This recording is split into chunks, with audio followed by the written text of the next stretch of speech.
Olá, sejam bem-vindos a mais um capítulo, a mais uma aula da série sobre Neemias. E eu quero começar dizendo para você o seguinte: quero começar dizendo que o texto que nós vamos estudar hoje parece difícil, mas ele contém princípios magníficos de liderança.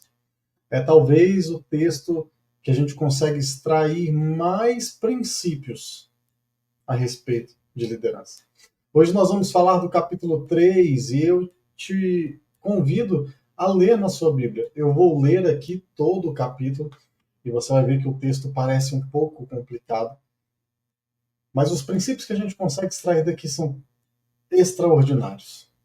Vamos lá, Neemias capítulo 3, versículo 1.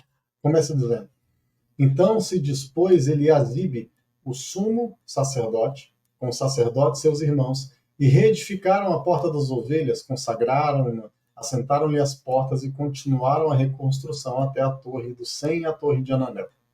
Junto a ele edificaram os homens de Jericó, também ao seu lado edificou Zacur, filho de Inri. Os filhos de Arsenai edificaram a porta do peixe, colocaram-lhe as vigas e lhe assentaram as portas com seus ferrolhos e trancas. Ao seu lado, reparou Meremote, filho de Urias, filho de Cós, junto deste reparou Mesulão, filho de Berequias, filho de Mesabel, e cujo lado reparou Zadok, filho de Baná. Ao lado destes repararam os tecoítas, os seus nobres, porém não se sujeitaram ao serviço do seu senhor. Prestem atenção nisso.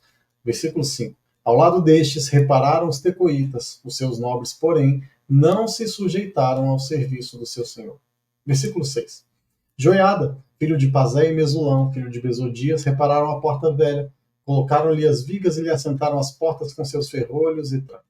Junto deles trabalharam Melatias de Beonita e Jadom, Melotonita, homens de Beão e de Mispa, que pertenciam ao domínio do governador de além do Eufrates. Ao seu lado reparou Zeel, filho de Araías, um dos ourives, junto dele Ananias, um dos perfumistas, e restauraram Jerusalém até ao Muro do Largo. Junto a estes trabalhou Refaías, filho de Ur, maioral da metade de Jerusalém. Ao seu lado reparou Gedaías, filho de Arumaf, defronte da sua casa, e ao seu lado reparou Atos, filho de Asabinéias. A outra parte reparou Malquias, filho de Arim, Razub, filho de Pat Moabe, como também a Torre dos Fornos. Ao lado dele reparou Salum, filho de Oloés, maioral de outra meia parte de Jerusalém, ele e suas filhas. Também prestem atenção nisso. Ele e suas filhas. Versículo 13. A porta do vale reparou a Anum e os moradores de Zanoa. Edificaram-na e lhe assentaram as portas com seus ferrolhos e trancas e ainda 1000 côvados da muralha até a porta do monturo. A porta do monturo reparou a Malquias, filho de Recabe, maioral do distrito de Bet-Aquerem.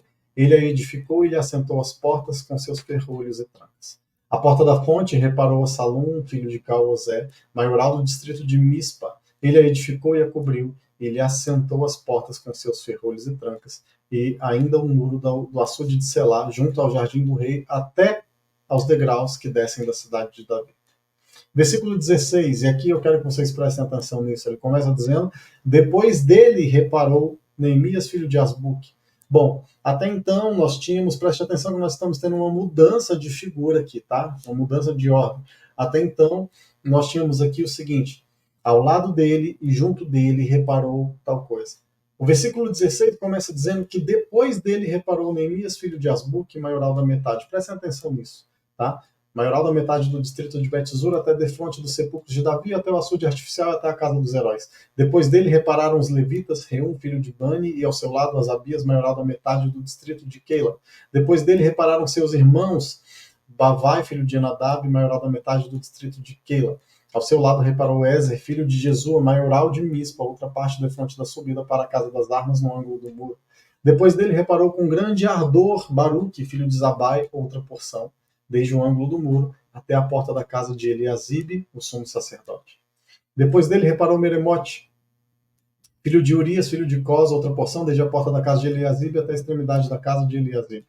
Depois dele repararam os sacerdotes que habitavam na campina. Depois repararam Benjamim e Azub de fronte da sua casa. Depois deles reparou Asabias, filho de Mazés, filho de Ananias, junto à sua casa.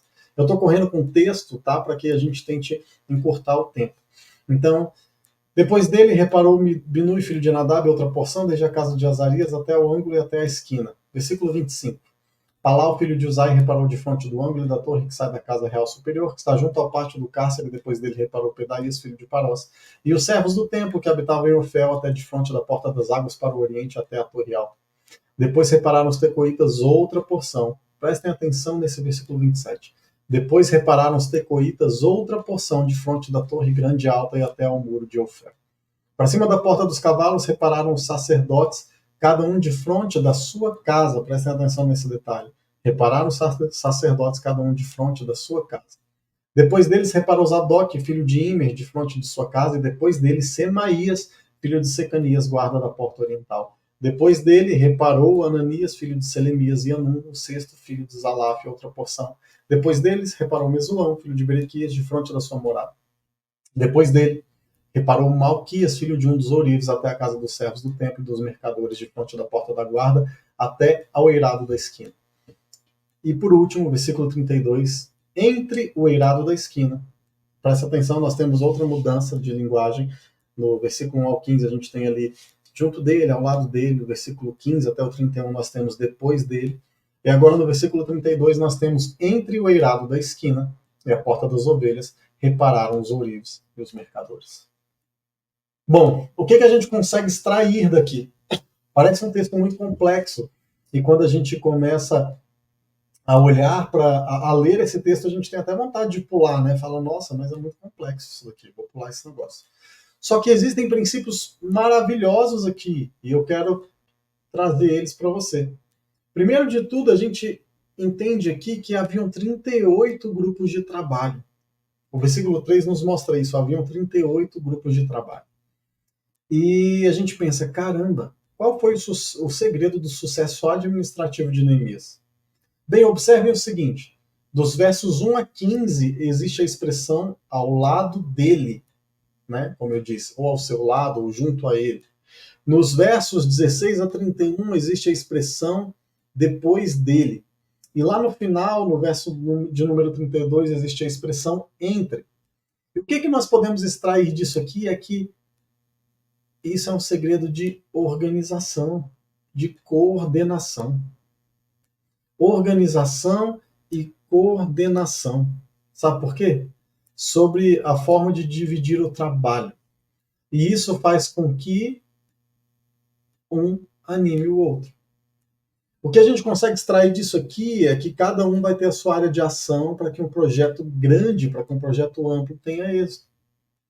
Observem que a gente vai ver lá no capítulo 6 que Neemias conclui essa obra em 52 dias. Gente, olha que poderoso isso. 52 dias. Há mais de 100 anos, mais precisamente 142 anos, a cidade estava destruída. Então, havia destruição na cidade há 142 anos. E Neemias consegue liderar um trabalho que reconstrói os muros em 52 dias. Isso nos mostra que alguém que tem visão consegue construir em tempo recorde aquilo que os outros não enxergam, certo? Só que eu quero que você pense e observe o seguinte. Olha só. Nós podemos extrair algumas coisas daqui. Primeiro de tudo, Neemias usa pessoas diferentes, né? E como eu disse, isso mostra sobre organização, isso nos ensina sobre coordenação. Mas a gente extrai outros princípios daqui que eu quero trazer para vocês. Observe o seguinte. A gente tem 4 grandes princípios aqui nesse capítulo. E eu dividi eles aqui para trazer para vocês. E o primeiro princípio é sobre a coordenação. Como eu disse, eu vou destrinchar isso para vocês. Mas antes disso, a gente vem falando o quê? Né?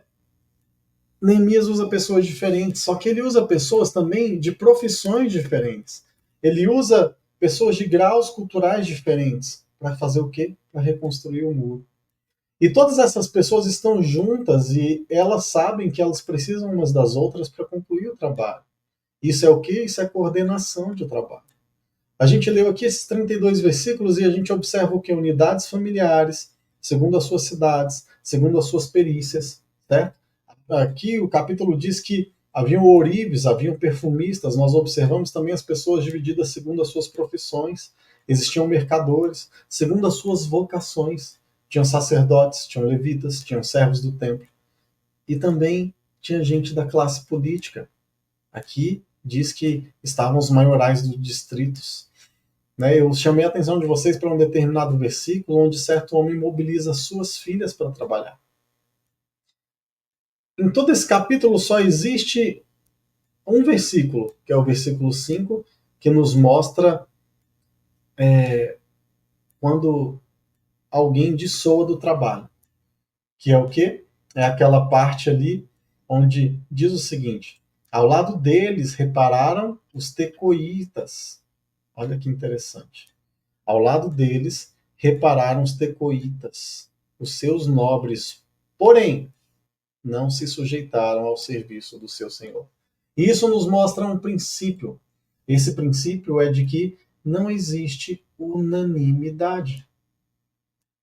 Certo? Então não existe unanimidade. Posto esse panorama geral aqui, eu quero trazer para vocês 4 grandes princípios a respeito desse capítulo 3. Tá ok? 4 grandes princípios a respeito desse capítulo 3. Vamos lá. Quais são esses 4 princípios de boa liderança que esse capítulo nos ensina? O primeiro princípio é a coordenação. E eu vou dividir aqui em subtópicos, tá bom? Para que fique mais claro. Mas o primeiro princípio é a coordenação. Mas antes de falar da coordenação, eu quero lembrar vocês que no capítulo anterior nós vimos Neemias olhar a destruição da cidade. Nós vimos Neemias planejar e só depois ele informar.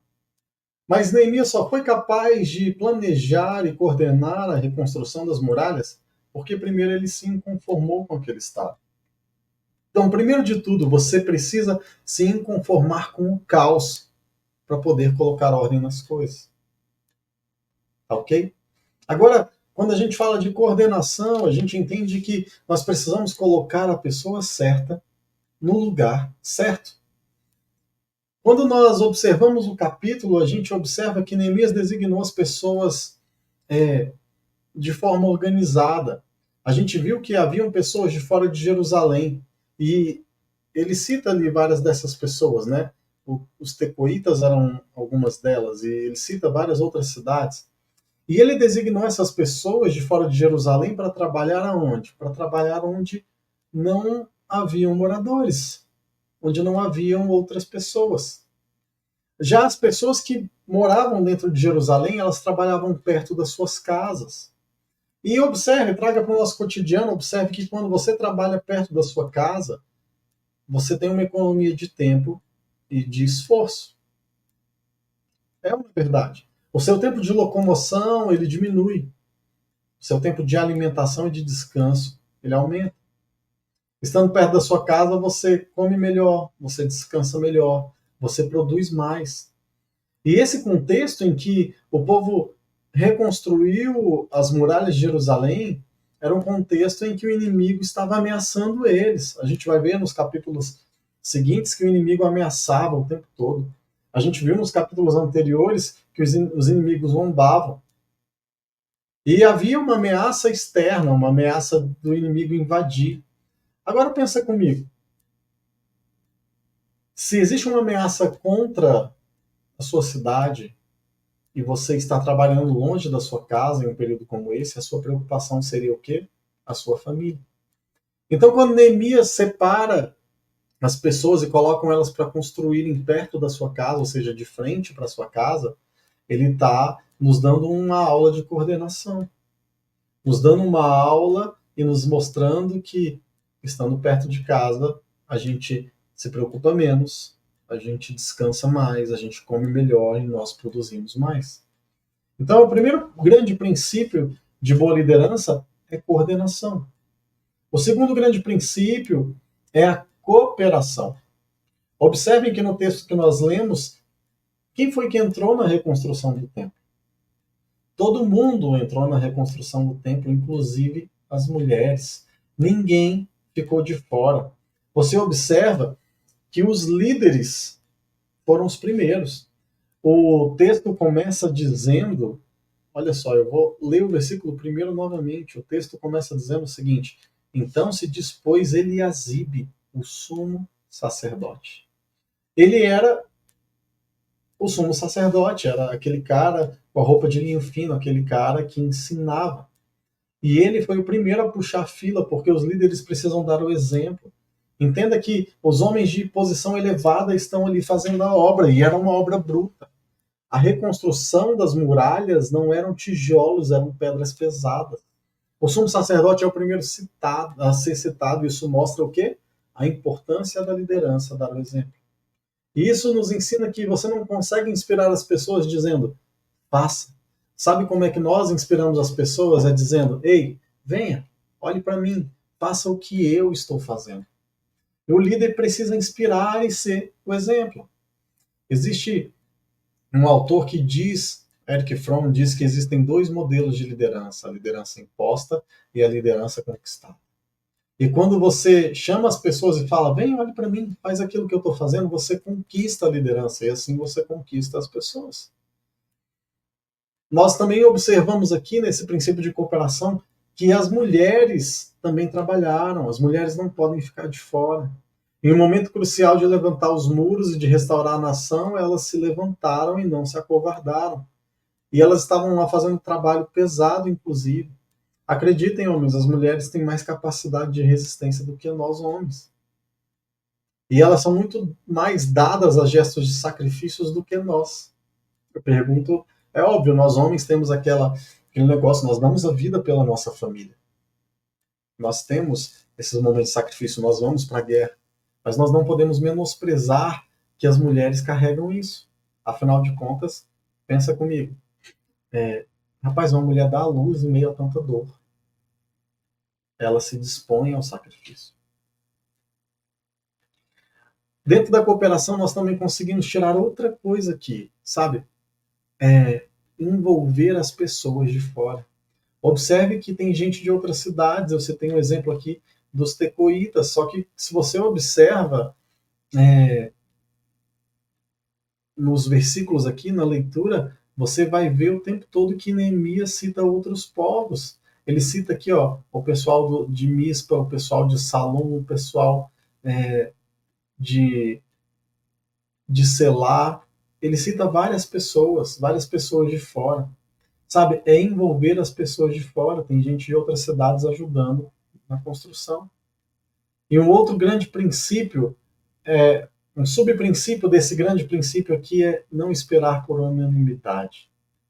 Como eu citei para vocês lá no versículo 5, está escrito que os líderes de Tecoa não trabalharam. Eles não se sujeitaram, eles não toparam. E sabe o que a gente pode tirar com isso? É que quando pessoas não concordarem com você, quando pessoas elas não colocarem a mão na massa com você, não se entristeça, isso vai acontecer. Não existe unanimidade. Mas sabe o que você faz? Celebre e se alegre com quem compareceu. A gente vê aqui que Neemias traz uma lista enorme de pessoas que compareceram e ajudaram e o que fizeram. E tem simplesmente um versículo para dizer que aqueles não se dispuseram a trabalhar. E a gente tem muito mais para aprender com isso. O terceiro grande princípio de boa liderança é o princípio da aprovação. Sabe por quê? Observe que é um capítulo com 32 versículos e Neemias faz questão de citar nome por nome. Ele não deixa ninguém de fora. Ele cita nome por nome e diz o que cada um fez. E isso nos mostra que as pessoas têm importância. Elas são pessoas, não são objetos. Sabe? E se ela trabalha com você, ela precisa ser valorizada. É tratar as pessoas pelo nome. Tem algo que eu aprendi com a minha esposa que eu acho incrível. Às vezes a gente vai num restaurante ou em alguma outra coisa e tem alguém ali que está te servindo. E quando você para e chega para a pessoa e fala, ei, qual é o seu nome? E ela para assim, até estranha, fala, meu nome é João. Você fala, obrigado, João, obrigado pelo seu serviço. Você consegue arrancar um sorriso dessa pessoa e melhorar o dia dela. Então trate as pessoas pelo nome, porque as pessoas têm importância. Um outro princípio aqui, dentro desse princípio da aprovação, é procurar sempre motivar os trabalhadores. Então, procure sempre motivar os seus trabalhadores. Se você é o líder de uma igreja, se você é o líder de uma organização, de uma empresa, procure motivar os seus trabalhadores. A gente observa aqui nesse texto que Neemias buscava o interesse dos trabalhadores. Como assim, Felipe? Como é que a gente observa isso? Bom, como eu disse, ele colocava as pessoas perto das suas casas. O trabalho era em família e perto de casa. E outra coisa, o trabalho era proporcional. Você observa que algumas pessoas construíram mais do que outras. Ou seja, cada um de acordo com a sua capacidade. E sabe, um outro subprincípio desse princípio da aprovação é levar as pessoas a transcenderem, isso é, levar as pessoas a fazer mais. Lembra dos tecoitas lá no verso 5, que os seus líderes não participaram da reconstrução? Pois é. Os seus líderes não participaram, mas os tecoitas não deixaram de ir e de fazer mesmo sem a sua liderança. E eles fizeram mais do que foi pedido a eles. Observem o que diz o versículo 27. O versículo 27 diz: Depois repararam os tecoitas outra porção, de fronte da torre grande e alta, e até ao muro de Ofel. Isso é transcender, eles fizeram isso por causa da liderança de Neemias. Isso nos mostra que um líder sempre inspira e motiva as pessoas a fazerem não só o que foram determinadas a fazer, mas a fazer um pouco mais do que foram chamadas. Isso é transcendência. Um outro subprincípio aqui é: saiba apreciar as grandes e pequenas coisas. Gente, olha que incrível esse princípio de Neemias. Para você que está chegando agora, nós estamos estudando, né, a série de Neemias, o capítulo 3. Olha só o que Neemias faz. A gente observa que Neemias aprecia as grandes e pequenas coisas. Observe só o versículo 13 e 14. A porta do vale reparou-a Anum e os moradores de Zanoa. Edificaram-na e lhe assentaram as portas com seus ferrolhos e trancas. E ainda 1000 côvados da muralha até a porta do monturo. Ou seja, Anum e os moradores de Zanoa assentaram as portas com os ferrolhos e ainda reconstruíram 1000 côvados da muralha. 1000 côvados aí em torno de 500 metros. Aí ele diz o seguinte, o versículo 14, que a porta do monturo reparou a Malquias, filho de Recabe, maioral do distrito de Bet-Aquerem. Ele a edificou e lhe assentou as portas com seus ferrolhos e trancas. Observe o seguinte, o que você consegue observar aqui? Que no versículo 13 cita Anum, ele reparou as portas e edificou ainda 500 metros, 1000 côvados de um muro. E depois ele cita Malquias, que ele fez o quê? Edificou só uma porta. Mas o que Neemias faz? Quem ele reconhece e quem ele elogia? Ele elogia e honra os dois. Os dois são citados aqui. Então, esse é um grande princípio para nós, saber apreciar as grandes e pequenas coisas. Cada um faz conforme a sua capacidade. Às vezes a gente quer honrar quem deu mais, quem fez mais. Isso me lembra quando Cristo cita aquela mulher que vai lá e dá a sua oferta, dá a sua moeda, dá tudo o que tem. Enquanto outras pessoas davam grandes quantias e a quantia dela era menor, mas ela deu tudo o que tinha. Cada um faz conforme a sua capacidade e isso tem que ser honrado e reconhecido. E o quarto grande princípio de boa liderança é a comunicação. Observe que Neemias dá instruções claras, e é assim que nós devemos agir, dar instruções claras. Felipe, mas como assim Neemias dá instruções claras? Observe o texto, são 32 versículos e cada pessoa sabia exatamente o que tinha que fazer. O segredo do sucesso de Neemias foi fazer o quê? Na hora certa, com as pessoas certas e com as instruções certas. Haviam 38 grupos de trabalho, haviam 9 portas a serem assentadas e existia todo um muro, toda uma muralha a ser reconstruída. E todo mundo sabia o que fazer porque Neemias deu instruções claras. Senhores e senhoras, o óbvio precisa ser dito. Às vezes, se você é um empresário, se você lidera alguém, ou se você tem filhos, você vai observar que às vezes nós damos instruções e as pessoas fazem de forma diferente, porque não temos instruções claras. Então, dar instruções claras é o segredo, um dos segredos do sucesso. Um outro subprincípio que nós conseguimos extrair aqui na comunicação é a questão de delegar autoridade a outros.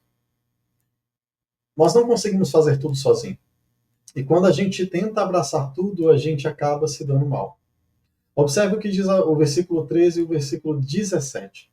Versículo 13 diz: A porta do vale reparou Anum e os moradores de Zanoa edificaram e assentaram as portas com seus ferrolhos e trancas. Versículo 17 diz: Depois dele repararam os levitas, Reum, filho de Bani, e ao seu lado Asabias, maioral da metade do distrito de Queu.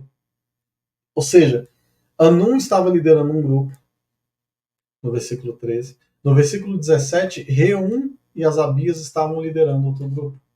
Neemias delegou para que outros pudessem liderar pequenos grupos. E assim, ele se torna um supervisor de grupos menores. Assim, o líder, de fato, Neemias, acompanha e avalia. E isso é liderança. Nós temos a mania de querer abraçar todas as coisas e fazer tudo, mas a gente acaba se dando mal, porque a gente ou se estressa, ou entra num processo de estafa, ou as coisas não saem da forma correta porque nós não temos todas as habilidades. Nós somos seres humanos, seres relacionais. E nós encontramos nas outras pessoas habilidades que nós não temos. E é assim que nós conseguimos construir as coisas. Lembra de Moisés no deserto? Moisés tinha 2 milhões de pessoas com ele no deserto. E ele atendia, e ele julgava, e ele tinha todo aquele trabalho com aquele povo, até que o seu sogro, Jetro, chega para ele e fala: Ei, por que você não estabelece príncipes? Por que você não estabelece juízes para te ajudarem nessa tarefa? E assim, Moisés fez, acatou a instrução do seu sogro, e então ele liderava aquele pessoal. É liderar líderes, sabe? É distribuir tarefas.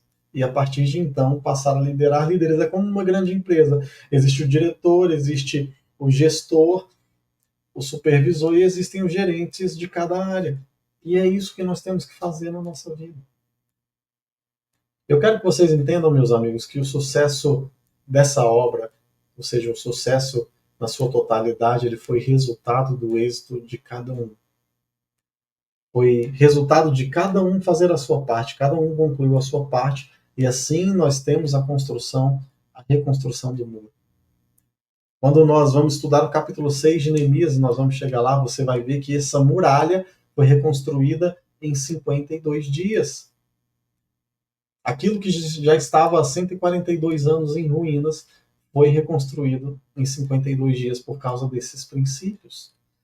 Sabe? São os princípios da coordenação, cooperação, aprovação e da comunicação.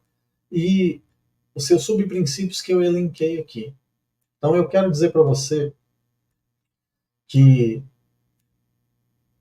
nós devemos olhar com fé e também agir. Lembram lá no capítulo 2 que Neemias olhou e viu tudo que estava destruído. Mesmo assim, ele não teve medo, ele se conformou. Ele não olhou para as dificuldades. Sabe por quê? Porque se nós olharmos só as dificuldades, nós não avançamos, nós não andamos para frente. E eu quero encerrar falando isso. Se nós olharmos as dificuldades, nós não avançamos. Nós não temos que olhar as dificuldades, nós temos que ter fé e ação. O capital do cristão não são os recursos financeiros, não é o dinheiro. O capital do cristão é fé e trabalho. A Bíblia nos ensina sobre oração, é fé mais ação. E eu quero encerrar aqui deixando esses princípios para vocês, dizendo exatamente isso. O capital do cristão não é dinheiro, o capital do cristão é fé e trabalho. E eu profetizo que se você aplicar esses princípios, em 52 dias, você vai começar a experimentar de restituição e restauração na sua vida. Amém? Então, esses são os princípios que nós extraímos do capítulo 3. E como eu disse, quando nós começamos a ler, parece ser um capítulo chato, que não tem nada para nos ensinar. Mas olha o tanto de princípio que a gente consegue extrair daqui. E pega esses princípios, aplica na sua vida, repensa algumas coisas e você vai experimentar de restituição e restauração. Amém? E se você está vendo isso aqui, você que está aqui no YouTube, comenta aqui quais outros princípios você extraiu, quais outros princípios você conseguiu tirar daqui, e se esses que eu trouxe fizeram sentido para você, eu quero a sua contribuição. Tá bom? Então, vamos lá.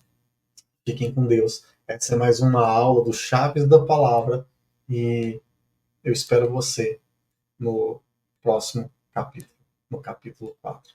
Fiquem com Deus e até mais.